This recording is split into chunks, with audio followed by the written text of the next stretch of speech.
Assalamualaikum warahmatullahi wabarakatuh.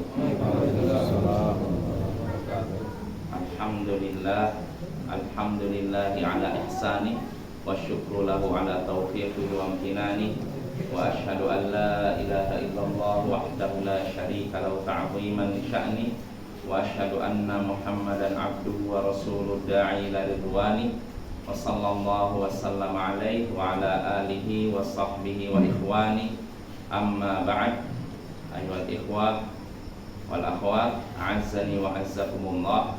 Saudara-saudariku yang semoga dimuliakan oleh Allah, kita bertemu kembali di malam Senin untuk mengkaji kitab Al-Ushul Tsalatsa, kitab akidah dasar karya Syekhul Islam Muhammad bin Abdul Wahhab bin Sulaiman At-Tamimi rahimahullahu ta'ala. Ya, pada pertemuan sebelumnya kita sudah masuk tingkatan ketiga dalam agama ini. Jadi agama ini terbagi menjadi 3 tingkatan. Yang pertama Islam, yang kedua iman, ketiga ihsan. Islam terdiri dari berapa rukun? 5 rukun ya, sebagaimana kita ketahui. Lalu iman terdiri dari berapa rukun? 6 ya. Kita semua sudah bahas tentang rukun Islam, rukun iman. Lalu berikutnya kita masuk tingkatan ketiga, yaitu ihsan. Ihsan rukunnya cuma 1. Ya, rukunnya cuma 1, yaitu an ta'budallaha ka'annaka tarahu fa illam takun tarahu fa innahu yarah. Yaitu engkau beribadah kepada Allah seakan-akan engkau melihatnya, seakan-akan engkau melihat Allah. Kalau engkau tidak melihatnya, maka sesungguhnya dia melihatmu. Nah, ini ihsan ya. Dalilnya sudah kita bahas pada pertemuan sebelumnya. Syekh sudah menyebutkan 3 ayat. Bukan 3 ayat, kalau dihitung 1, 2, 3, 4, 5, 6 ya. 6 ayat dalam 3 penyebutan. Ya, di antara satu saja mungkin dalil tentang ihsan, yaitu engkau beribadah pada Allah seakan-akan melihat Allah. Bukan berarti kita bisa melihat Allah. Kita tidak mungkin bisa melihat Allah di dunia. Kalau di surga betul, tapi kalau di dunia tidak. Makanya engkau beribadah pada Allah seakan-akan melihat Allah. Seakan-akan berarti bukan berarti melihat Allah, tapi artinya saking imannya tinggi, saking kuatnya keyakinan dalam hati, ketika beribadah seakan-akan Allah ada di hadapan, melihat Allah. Ini saking imannya tinggi. Bukan berarti Allah di hadapan ya, Bapak ya. Artinya karena imannya tinggi, seakan-akan Allah dari hadapannya, dia melihatnya. Nah, kalau ini tingkatan ihsan tertinggi. Kalau tidak bisa, maka sungguhnya dia melihatmu. Kalau kita beribadah pada Allah tidak bisa melihat Allah, seakan-akan melihat Allah, minimal kita beribadah pada Allah merasa dilihat Allah. Nah, ini tingkatan ihsan yang kedua. Ya, dalilnya sudah disebutkan oleh penulis. Saya sebutkan 1 ayat saja dalil tentang ihsan, yaitu dalam firman Allah Ta'ala surat Yunus 61, wa ma takunu fi sya'nin wa ma tatlu minhu min al-Qur'an wa la ta'maluna min 'amal illa kunna 'alaikum syuhudan id tufiduna fi. Tidaklah kalian berada dalam suatu urusan. Kita ada dalam suatu urusan enggak kita? Ya. Urusan apa? Taklim, belajar ya. Belajar. Tidaklah kalian berada dalam suatu urusan, dan tidaklah kalian membaca satupun ayat Al-Quran, dan tidak pula kalian melakukan suatu amalan kecuali kami menjadi saksi atas kalian. Yaitu Allah menjadi saksi atas kalian tatkala kalian melakukannya. Tatkala kita berkumpul di sini, Allah menyaksikan kita. Tatkala kita membaca 1 ayat Al-Quran, Allah menyaksikan kita. Tatkala kita melakukan suatu amalan, sholat, sedekah, Allah menyaksikan kita. Nah, ini ayat ini berarti menganjurkan kita untuk merasa diawasi. Ya, nah inilah ihsan, ya kan? Ya, tingkatan kedua. Kalau yang pertama beribadah seakan-akan melihat Allah, kedua beribadah dalam keadaan merasa diawasi Allah atau lihat Allah. Nah, itu ihsan. Itu dalil dalam Al-Quran. Nah, sekarang kita masuk dalil dalam hadis yang disebutkan oleh penulis. Syekh menyebutkan dalilnya, kata Syekh ini rahimahullah, wa dalilu minas sunnah. Adapun dalil tentang ihsan dari sunnah, As-sunnah itu artinya apa Bapak? Hadis. Sunnah itu Bapak kalau kita ketahui ada pengertian sunnah. Sunnah menurut ilmu akidah, sunnah menurut ilmu hadis, sunnah menurut ilmu usul fiqh, dan sunnah secara bahasa. Kalau sunnah secara bahasa artinya jalan. Mau jalan yang baik atau buruk dikatakan sunnah. Itu secara bahasa ya. Adapun dalam masalah akidah, sunnah itu artinya Islam. Islam artinya sunnah. Makanya Imam Al-Barbahari dalam kitab Syarh Sunnah menyatakan as-sunnatu ya Islam wal Islam huwa sunnah. Sunnah yaitu Islam, Islam adalah sunnah. Nah ini, jadi Islam kalau dalam ilmu akidah tuh, sunnah kalau dalam ilmu akidah bisa diartikan Islam. Makanya Bapak-bapak lihat dalam karya tulis ulama banyak yang menyebutkan kata sunnah. Kitab sunnah, misalnya Imam Ahmad punya kitab usul sunnah, pokok sunnah. Sunnah ini apakah artinya amalan yang dikerjakan berpahala, ditinggalkan tidak berdosa? Maksudnya apa? Pokok sunnah ini maksudnya apa? Islam. Pokok Islam, agama. Ya. Dan ada juga kitab as-sunnah li Ibnu Abi Asim, karya Ibnu Abi Asim. Terus as-sunnah li Abi Bakar bin Khalal. Banyak sekali ulama menyebutkan demikian. Ya, jadi seperti syarh usul sunnah ahli sunnah syarh usul ahli sunnah wal jamaah. Sebutkan sunnah. Sunnah di sini artinya agama. Ya. Islam. Ini kalau dalam ilmu akidah ya. Tapi kalau dalam ilmu hadis, sunnah di sini artinya segala perbuatan, perkataan dan persetujuan Nabi Sallallahu Alaihi Wasallam. Ini namanya sunnah ya. Segala perbuatan, artinya perbuatan Nabi ketika perkataan segala perkataan, perbuatan dan persetujuan Nabi. Nabi contohnya berkata, "Shallu kama ra'aitumuni usolli." Salatlah kalian sebagaimana kalian melihat aku salat. Ini perkataan siapa? Itu sunnah atau istilah hadis ya. Atau perbuatan. Nabi tidak mengatakan tapi Nabi melakukan. Seperti Nabi SAW ketika dalam sholat pernah ketika sholat di tanah lapang beliau meletakkan sutroh di depan beliau. Sutroh itu pembatas sholat. Jadi sholatnya menghadap sutroh. Nah itu juga sunnah. Nabi tidak mengatakan tapi Nabi melakukan. Ya. Walaupun sebenarnya ada hadis yang berupa perkataannya. Atau Nabi tidak mengatakan, Nabi tidak melakukan, tapi Nabi menyaksikan satu lalu beliau mendiamkan. Mendiamkan tandanya setuju Bapak ya. Contohnya Bapak ini hadis yang mungkin faedah.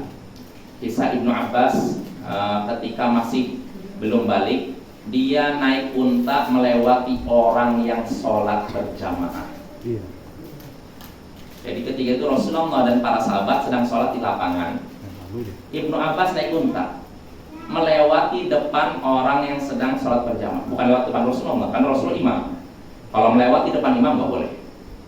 Karena itu disebutkan hadis yang lewati orang sedang sholat itu setan. Ya, jadi nggak boleh ya. Kita lagi sholat, sutro lalu lewat di depan orang sholat, ini nggak boleh. Nah, tapi kalau lewat depan makmum, nah ini boleh. Loh, dari mana bolehnya? Apakah Nabi pernah mengatakan boleh? Enggak. Loh, apakah Nabi pernah melakukannya? Tidak juga. Terus dari mana? Ibnu Abbas dalam Sahih Bukhari pernah berkata dulu dia ketika para sahabat sama Rasulullah sedang sholat, Ibnu Abbas dengan untanya Bapak melewati depan makmum. Jadi gini Bapak, ini anggap imam, makmum di sini, naik unta sini. Jelas Bapak ya? Melewati depan makmum. Rasulullah ketika itu Ibnu Abbas sampai ujung, setelah itu langsung ikut sholat. Nah ketika itu para sahabat, Rasulullah diam, para sahabat diam. Berarti tandanya apa? Boleh apa haram? Boleh. Itu menunjukkan kalau kita melewati depan makmum yang sedang sholat berjamaah itu boleh. Yang tidak boleh itu melewati depan imam atau orang sedang sholat sendiri. Gak boleh kita melewati orang yang sedang sholat menghadap sutroh nih. Sutroh bisa ini atau tingginya 1 hasta. 1 hasta segini, berarti berapa senti kira-kira? 30 senti ya itu. Jadi kalau ada orang sedang sholat menghadap sutroh, gak boleh kita melewati antara dia dengan sutroh. Gak gitu. Karena ada perintah Nabi, kalau ada orang seperti itu untuk ditepis. Kadang ada orang itu salahnya itu di belakang Ustaz, ada sutroh gitu kan. Salahnya di belakang. Kalau lihat di depan itu mana tuh Ustaz? Gimana? Misalnya ada salah sunnah atau salah tanda prinsip, salahnya di belakang atau di pinggir salahnya. Kita lewat ke sini, kemana tuh Ustaz? Kalau misalkan seseorang sholatnya tanpa sutroh, tanpa menghadap sutroh, apakah ini pertanyaannya? Kalau kita sholat menghadap, seseorang sholat tanpa menghadap sutroh, misalkan begini Bapak, ini ya, ini kan nggak ada sutrohnya kan, anggap nggak ada inilah, atau gini aja lah, kan nggak ada sutroh, sutrohnya jauh sekali kan, harusnya kan kayak gini jaraknya tuh, mendekatkan. Misalkan ada orang sholatnya seperti ini, maka bolehkah kita melewat sini? Kata para ulama, kalau memang orang tersebut sholatnya tidak menghadap sutroh, maka kita boleh melewati sejauh melebihi ini tangan. Jadi misalnya gini, anggap ini biar mudah ini aja. Nah, ini kan sebenarnya bisa dijadikan sutroh ya. Sholat kan sebenarnya gini kan. Nah, misalkan ada anggap orang yang tidak sholat menghadap sutroh jauh begini, maka kalau kita ukuran tangan segini ya, kalau kita melewati ukuran ini nggak boleh. Tapi kalau melebihi ini, anggap misalkan ukuran segini. Nah, kalau misalkan lewat sini nggak apa-apa. Jelas apa ya? Jelas? Perlu praktek. Perlu praktekkan. Apa? Perlu dipraktekkan. Perlu praktekkan. Ya gimana ada Aldi? Aldi nih, banyak Aldi. Aldi. Coba praktekkan Aldi. Aldi. Nah, misalkan Aldi gini, biar lebih jelas lah. Sini lah.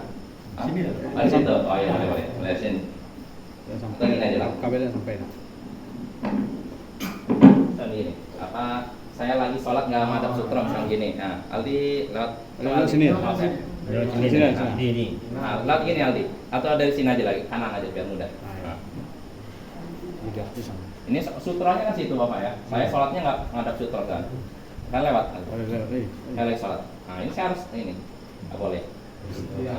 Jadi Aldi harus lebih sana. Coba. Saya lagi sholat. Sana Aldi. Sejauh ini. Nah, kalau jauh lagi kalau bisa. Masih jauh dekat. Situ cukup. Kan ini. Nah, itu. Intinya jangan sampai masih di bawah jangkauan tangan. Tapi bagusnya jangan lewat. Iya, kalau bisa cari yang lain, jangan itu. Lebih kehati-hatian boleh. Tuh, dalam keadaan kepepet tuh boleh. Lupa dia. Sering ada sempat orang salam Iya. orang tayatul kan. Kadang nampak dia langsung ada lewat. Oh iya, gitu. Memang biasa anak kecil seringnya kan. Atau orang dewasa. Orang tua. Orang tua. Tapi kebanyakan orang itu sholat sunnah itu kadang dia sengaja ada ke belakang itu memang ada dalilnya. Ke belakang. Apa sutra? Mendekati sutra dan masuk ke depan gitu kan. Nggak mendekati sutra. Sengaja ada ke belakang lari. Ya kalau di belakang tapi pakai sutra nggak apa-apa. Nggak pakai sutra. Jadi Bapak perlu kita ketahui sholat menghadap sutra ini terjadi hukumnya ada beda pendapat di antara ulama. Mayoritas ulama berpendapat sunnah, tapi bukan sekedar sunnah, sunnah muakkadah, sunnah yang tekankan. Gitu. Ini bisa dibilang ini mayoritas ulama. Tapi sebagian ulama menyatakan itu wajib. Ya, sholat itu, sholat apa? Menghadap sutra wajib. Apa dalilnya? Banyak. Dan dalil ketika kalau misalnya dalam Sahih Bukhari, idza shalla ahadukum ila syai'in yasturun nas, farada ahadun an yajtaza baina yadayhi falyadfa'hu fa inna huwa syaitan. Jika salah seorang dari kalian sholat menghadap sutra, kata Nabi, lalu ada orang yang hendak melewatinya, kali kata ya. Jika salah seorang dari kalian sholat menghadap sutra, misalnya sutra ini, lalu salah seorang dari kalian, lalu ada orang yang hendak melewatinya, lanjut. Kalau ada orang melewatinya, falyadfa'hu, maka doronglah. Fa inna ma huwa syaitan. Karena itu setan. Ya kata Nabi karena itu setan. Walaupun para ulama ada beberapa nafsiran, tapi kata Nabi itu setan kalau yang berusaha untuk lewat itu. Udah tahu depannya orang sholat masih dipaksakan lewat, setan kata Nabi. Nah, apa ya? Nah ini Ada yang artinya dengan lembut ya. Tapi kita kan nggak tahu dia kalau lagi apa. Kadang-kadang ada rame di belakang kita langsung lewat dari pintu gitu kan. Dia sholat belakang pintu gitu. Kita nggak tahu kita kalau Oh kita nggak tahu, kalau nggak tahu nggak masalah. Yang jadi masalah kalau kita sengaja, itu dosa besar. Ada sebutkan dalam Sahih Bukhari Muslim, "Lau ya'lamul maru baina yadil musalli ma da'alimna al-itham, lakana an yaqufa arba'in khairun lahu." Seandainya orang yang mau melewati orang yang sedang sholat tahu dosanya, kata Nabi, tentu lebih baik dia berdiri selama 40. 40 apa? Perawi hadisnya karena saya nggak tahu maksudnya 40 hari, 40 bulan atau 40 tahun. Jadi kalau tahu dosanya melewati orang sedang sholat, tentu lebih baik dia berdiri selama 40 katanya. Kata Nabi 40. Perawi hadis ini Menyatakan saya nggak tahu maksud Nabi itu apakah 40 hari, lebih baik berdiri 40 hari dan lewati dia, atau 40 bulan, atau 40 tahun. Artinya dosanya besar. Ya, itu menunjukkan salat menghadap sutroh berdasarkan hadis ini wajib hukumnya. Maka dalam hadis disebutkan istatir walau bisahnya. Salatlah menghadap sutroh walaupun dengan panah. Jadi kalau kita gimana cara salat dengan panah di lapangan ya. Nah ini pendapat sebagian ulama. Walaupun kita akui mayoritas ulama berpendapat sunnah, tapi bukan sekedar sunnah muakkadah yang ditekankan. Maka bapak salatlah menghadap sutroh. Insya Allah nggak sulit. Kita cari saja benda yang tingginya 1 hasta ini bapak. Bisa tas mungkin atau meja kah atau orang. Boleh kita salat. Misalnya ada orang sedang duduk kita salat bareng. Boleh. Atau tiang. Kalau itu bukan baju kayak gini boleh kan? Yang seperti itu berarti kurang dari 1 hasta. Jadi kata Atha bin Rabah itu yang namanya sutra itu dira'fa ma fawqahu, 1 hasta lebih. Bisa tembok kah, bisa tas, atau mungkin ada orang sedang duduk kita salat belakangnya, bisa juga. Kita coba ya. Ya itu, ini memang beda pendapat ya kita toleransi. Cuma kalau saya pribadi berpendapat salat menghadap sutra wajib. Walaupun mayoritas ulama berpendapat sunnah muakkadah, ingat bukan sekedar sunnah yang ditekankan, sangat dianjurkan. Ya.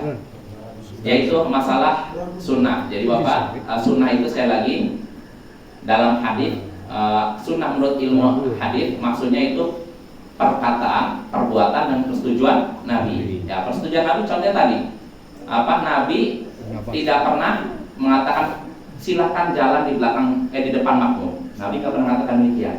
Dan Nabi pun nggak pernah sholat jalan di depan makmum.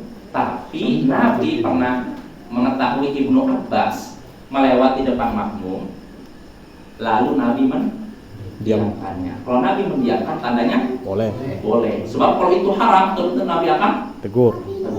Kan so, ya. Jadi kalau kita yang diharamkan itu bapak, kalau kita sholat, ada orang sedang sholat lalu kita lewat depannya, sholat sendiri. Misalkan ada orang sholat sendiri menghadap sini, orang sholat sini, terus ada orang lewat, ini haram hukumnya. Begitu juga kalau imam, ini misalkan saya jadi imam, sana makmum, lalu ada orang sholat melewati antara dia dengan sutroh sini, ini pun haram.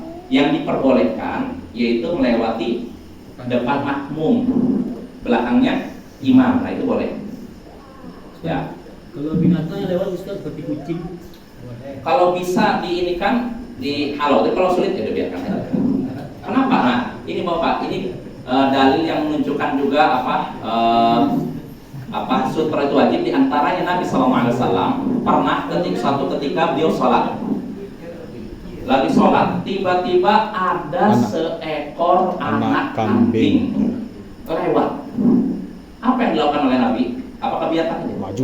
Nabi langsung Maju. begini, Iya. nempelkan ke tembok, lalu anak kambingnya dibiarkan belakang. Artinya jangan biarkan siapapun, walaupun anak kecil. Kalau kita sholat sendiri nih, anak kecil jangan tahankan. Kalau di depan makmum ya silakan aja. Tapi kalau dia lewat depan imam atau sholat sendiri, jangan biarkan. Karena anak kecil sama kambing lebih beragaman. Anak kecil. Kalau kambing saja Nabi nggak membiarkan dia lewat, apalagi anak kecil. Maka itu ya, itu termasuk tuntunan Nabi ya. Kalau seandainya bincang itu tidak bisa terelakkan. Oh itu lain lagi. Jadi ya kita berusaha maksimal mungkin. Walaupun para ulama sekali lagi beda pendapat tentang apa hukum menghalau itu. Sebagian ulama menyatakan itu cuma sunnah, tapi sebagian lain menyatakan wajib. Jadi pendapatnya kuat wajib juga.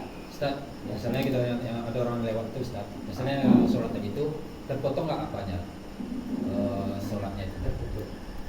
Oh ketika ada yang lewat, apakah terputus sholatnya? Enggak, pendapatnya kuat. Kecuali ada beda pendapat juga ini. Jadi gini bapak, apakah status orang yang sholat menghadap sutroh lalu ada yang lewat, sholatnya batal? Tidak. Yang ada dalam hadis, kecuali kalau dilewati oleh wanita haid dan anjing. Ini hadisnya. Ya, walaupun lama beda pendapat apa maksudnya, artinya batal atau pahalanya berkurang. Ya, sebagai bentuk hati-hatian jangan biarkan. Maksud wanita haid bukan wanita sedang haid, artinya wanita yang sudah balik. Jangan biarkan lewat antara kita dengan sutroh. Karena kata Nabi itu, Jadi itu bisa memutus sholat. Memutus sholat ini apa? Ulama ada beda penafsiran. Ada yang menyatakan maksud sholatnya terputus artinya batal. Dan ada yang mengatakan nggak batal tapi pahalanya kurang. Termasuk istri, Ustaz. Termasuk istri. Kan wanita. Kan wanita.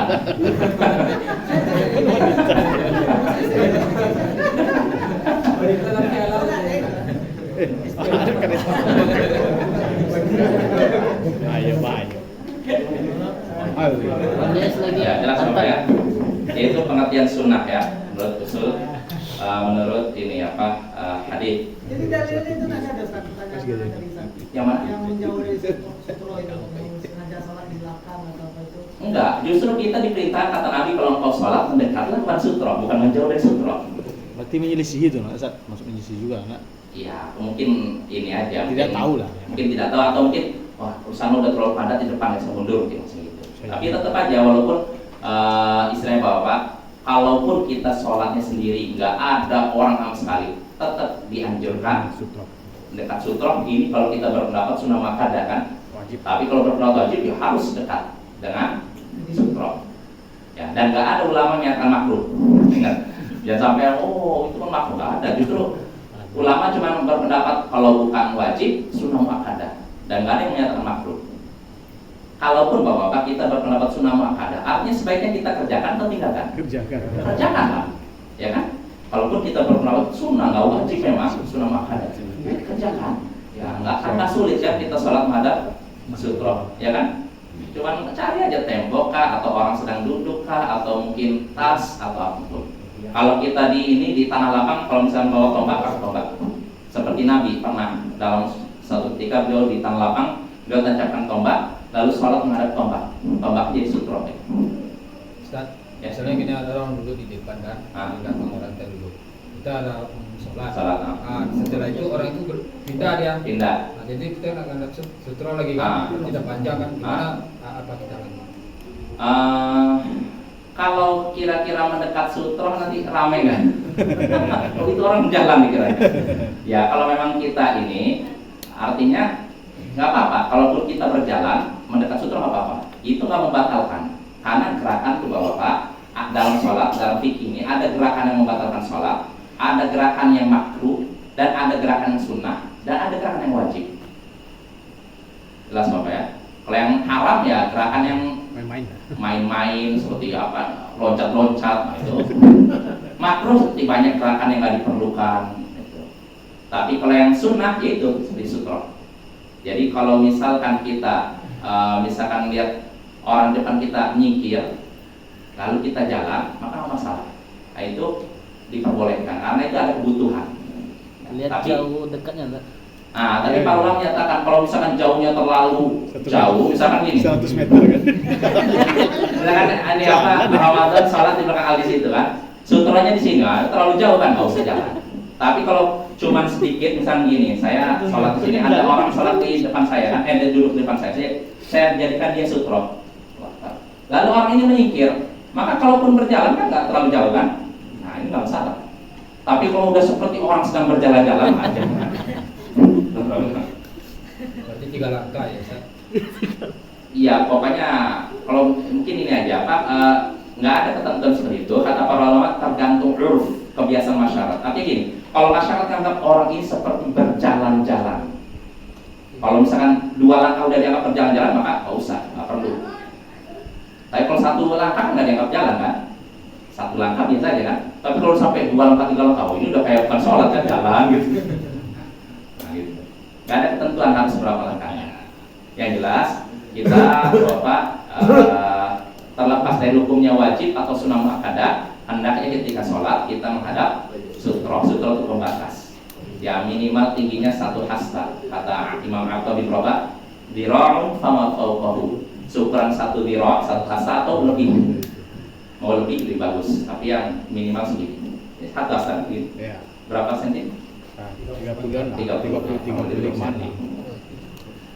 Ya jelas Bapak jadi pembahasan begini gitu kan. Tapi tidak apa-apa lah sambil lewat. Ya tadi kan kita menyinggung masalah sunnah ya. Jadi sunnah itu definisinya tergantung ilmu apa yang kita bahas? Kalau dalam masalah akidah, sunnah itu artinya apa?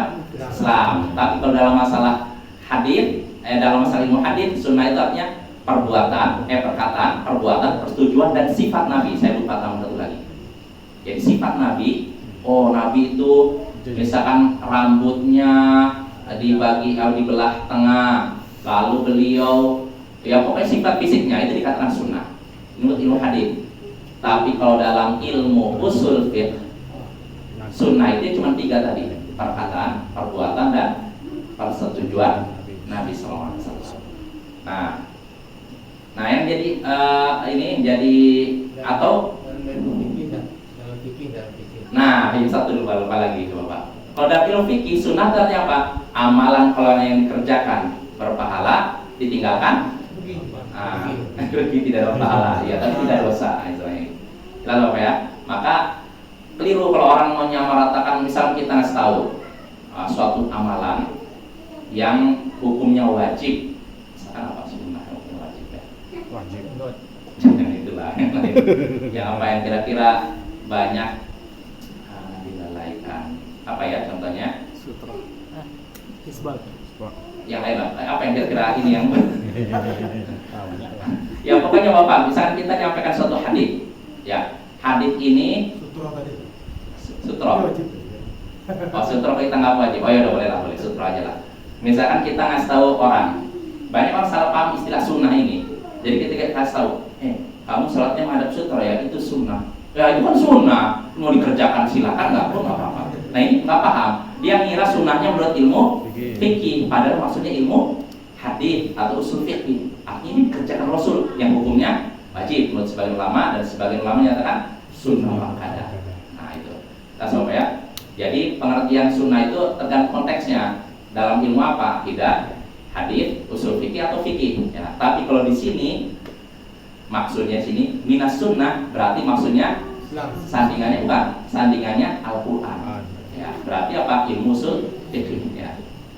Wa minas sunnah, dalil dari sunnah yaitu tentang apa? Rukun ihsan. Hadis Jibril al-masyhur, yaitu hadis Jibril yang terkenal. An Umar bin Khattab radhiyallahu anhu qala, dari Umar bin Khattab semoga Allah meridainya. Hadis Jibril yang terkenal. Kenapa dikatakan terkenal? Karena apa? Bisa dibilang ini terkenal menurut siapa? Menurut ulama Bapak ya. Karena kalau menurut orang awam bisa di, mana saya baru dengar. Jadi maksud Syekh ini terkenal menurut ulama ya. Hadis Jibril ya. Dari Umar bin Khattab semoga Allah meridainya, ia berkata, Umar bin Khattab berkata Bapak, ini hadisnya panjang. Mari kita simak dengan baik. Kata Umar, "Bainama nahnu julusun 'inda Rasulillah sallallahu alaihi wasallam dzata yaumin, ittala 'alaina rajulun shadidu bayadhi thiyab, shadidu sawadi sya'r, la yura 'alaihi athar safar." Tatkala kami sedang duduk-duduk bersama Rasulullah sallallahu alaihi wasallam suatu hari, tiba-tiba muncullah seseorang. Jadi para sahabat sedang duduk bersama Rasulullah. Nah ini tanda atau ini kalimat yang menunjukkan tawadhu'nya Rasulullah SAW, rendah hatinya Rasulullah, karena beliau mau duduk dengan sahabatnya, nggak memisahkan diri atau mengambil posisi yang jauh dari sahabatnya. Ini Rasulullah ya. Tatkala kami, kata Umar bin Khattab, sedang duduk bersama Rasulullah SAW suatu hari, tiba-tiba muncullah seorang pria yang berambut seorang pria yang berpakaian sangat putih, pakaian putih, benar-benar putih, dan berambut sangat hitam. Tidak ada pada dirinya tanda-tanda baru melakukan perjalanan jauh. Bapak, kalau misalkan ada di sini orang misalkan datang si Birut, nampak mukanya kusut, letih, rambutnya acak-acakan, lalu bajunya mungkin kelihatan lusuh, kita katakan ini orang dari mana nih? Apa dari sini? Dari Padang atau dari Jakarta, dari tempat jauh kan? Ya kan?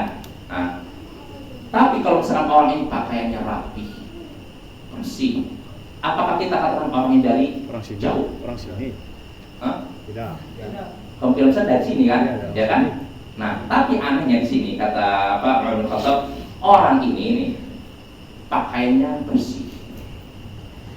Tidak ada tanda-tanda dia baru melakukan perjalanan jauh. Tapi anehnya, kata Umar bin Khattab, wala ya'rifu minna ahad. Tapi tidak ada di antara kita yang mengenal orang ini. Kalau orang pakaiannya rapi, bersih, kemungkinan orang Madinah kan. Tapi anehnya, tidak ada satupun orang Madinah yang kenal siapa orang ini. Jelas ya? Jadi pria misterius ini. Siapa ini kok pakaiannya rapi? Orang mana nggak dikenal? Wala ya'rifu minna ahad. Tidak ada seorang pun di antara kami yang mengenal dia. Hatta jalasa ila Nabi sallallahu alaihi wasallam, hingga akhirnya ia duduk mendekati Nabi sallallahu alaihi wasallam. Fa asnada rukbatayhi ila rukbatayhi, lalu orang tersebut menyentuhkan kedua lututnya kepada lutut Nabi sallallahu alaihi wasallam. Tempelkan. Jelas ya? Artinya sangat dekat. Ya, perhatikan coba Aldi. Dia. Gini. Aldi duduk kayak gini ya. Nah, ibaratnya ini Aldi Rasulullah. Ini orang ini, nah begini kan. Wa wada'a kaffaihi 'ala fakhidhi, lalu orang tersebut meletakkan kedua telapak tangannya di kedua pahanya. Kedua pahanya, paha ini atau paha ini? Nah, ada beda pendapat. Ya, pendapatnya apa? Paha dianya. Ya. Jadi orang ini duduk mendekat Nabi lalu menyentuhkan kedua lututnya ke lutut Nabi dan meletakkan kedua telapak tangannya di pahanya, kedua pahanya. Lalu setelah itu lalu orang itu berkata, ya Muhammad, akhbirni 'anil Islam. Wahai Muhammad, kabarkan kepadaku tentang Islam. Beritahukan kepadaku tentang Islam. Maka beliau pun bersabda, al-Islamu an tashhada an la ilaha illallah wa anna Muhammadar Rasulullah. Islam yaitu engkau bersaksi bahwa tidak ada yang berhak disembah kecuali Allah dan bahwa Muhammad adalah Rasulullah, ya, utusan Allah. Wa tuqimas shalat, dan engkau menegakkan salat. Wa tu'tiyaz zakat, engkau menunaikan zakat. Wa tasuma Ramadan, dan engkau berpuasa Ramadan. Wa tahujjal baita in istata'ta ilaihi sabila, dan engkau menunaikan ibadah haji, mengunjungi rumah Allah, Baitullah, Ka'bah, jika engkau mampu melakukan perjalanan ke situ. Nah, ini kan jawaban dari siapa? Nabi. Ditanya orang misterius itu kan, akhirnya jawab. Maka orang misterius itu berkata, sadaq, kau betul. Kata Umar, fa'ajibna lahu yas'alu wa yusaddiqu. Kami merasa heran. Orang itu bertanya, dia juga yang membenarkan. Aneh gak Bapak? Ya kayak orang misalkan dari luar berpakaian rapi, bersih, mendekat ke saya lalu tanya, apa hukum ini? Lalu saya jawab, betul. Aneh kan itu? Dia nanya, dia juga yang membetulkan. Iya nggak? Itu kan kata Umar, aneh. Orang ini nanya, dia juga yang membetulkan. Ya. Lalu setelah itu orang itu bertanya lagi, akhbirni 'anil iman. Kabarkan kepadaku tentang iman. Maka beliau pun bersabda, an tu'mina billahi wa malaikatihi wa kutubihi wa rusulihi wal yaumil akhir wa tu'mina bil qadari khairi wa syarri. Iman yaitu engkau beriman kepada Allah, malaikat-malaikatnya, kitab-kitabnya, rasul-rasulnya, hari akhir, dan engkau beriman kepada takdirnya yang baik maupun buruk. Orang itu berkata lagi, sadaq, engkau betul, engkau benar. Lalu orang itu berkata lagi, pria misterius itu bertanya lagi, akhbirni 'anil ihsan. Kabarkan kepadaku tentang ihsan. Maka Nabi sallallahu alaihi wasallam menjawab, an ta'budallaha ka'annaka tara, fa in lam takun tarahu fa innahu yara.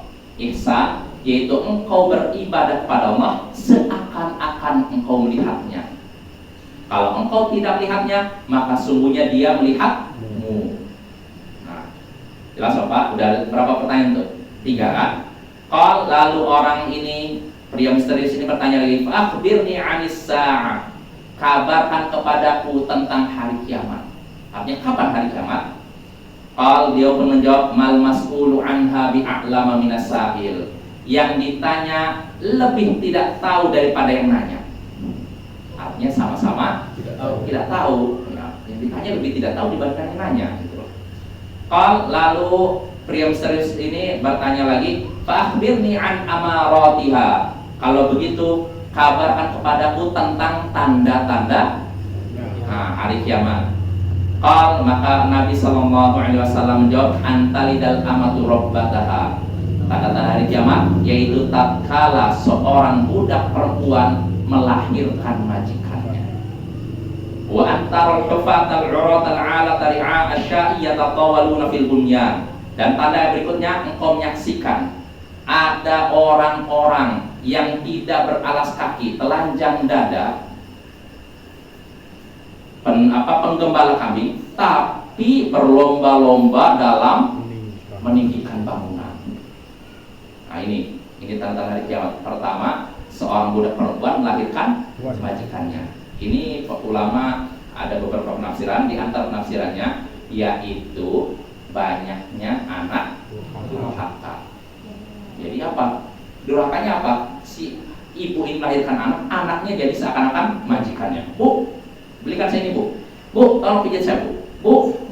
Nah ini seorang budak perempuan melahirkan majikannya. Anak-anak durhaka ya. Lalu berikutnya yaitu engkau menyaksikan orang-orang yang tidak beralas kaki, telanjang dada. Alata tadi kan apa? Alata. Ada yang tahu? Sini terjemahannya. Alata. Ada yang tahu alata? Agar aduh saya. Apa sedangkan alata? Tanpa beralas. Alata. Oh miskin. Ini terlalu rohan. Alata ya alata dari alat betul. Ya artinya gini. Engkau menyaksikan seorang yang tidak beralas kaki, telanjang dada, miskin, penggembala kambing, tapi berlomba-lomba meninggikan bangunan. Artinya apa? Nanti menjelang hari kiamat saksikan orang ini penampilannya kayaknya kekurangan, tapi kok bisa membangun bangunan tinggi. Nah ini tanda-tanda hari kiamat. Maka kata Umar setelah dijawab oleh Nabi tanda-tanda hari kiamat, tuman tolak, lalu pria misterius itu pergi. Falabitu malian, maka Umar pun berkata, aku pun berhenti sejenak, memikirkan sejenak, apa kesini. Lalu Nabi pun berkata, ya Umar, atadri manis sa'il. Wahai Umar, tahukah kau siapa yang bertanya tadi? Qultu, aku katakan, kata Umar, Allah wa Rasuluhu a'lam. Allah dan Rasulnya yang lebih tahu. Maka Nabi pun menjawab, fa innahu Jibril. Sesungguhnya dia itu Jibril. Pria misterius itu ternyata Jibril. Atakum yu'allimukum dinakum. Dia mendatangi kalian untuk mengajari kalian tentang agama kalian. Nah ini hadis riwayat Muslim. Ini hadisnya panjang banget. Ini semua dalil tentang 3 tingkatan dalam agama. Pertama Islam, ya kan? Dan disebutkan rukun Islam kan? Lalu kedua apa? Iman. Dan disebutkan rukun iman. Lalu terakhir apa? Ihsan. Jelas Bapak ya? Nah dengan ini kita selesai dari pembahasan 3 tingkatan agama ya, berarti kita pertemuan berikutnya masuk landasan ketiga, yaitu kan landasan pertama mengenal Allah, kedua mengenal Islam, yang ketiga mengenal Nabi. Insyaallah akan kita bahas pada pertemuan berikutnya. Subhanallahumma bihamdik asyhadu an la ilaha illa anta astaghfiruka wa atubu ilaik. Assalamualaikum warahmatullahi wabarakatuh.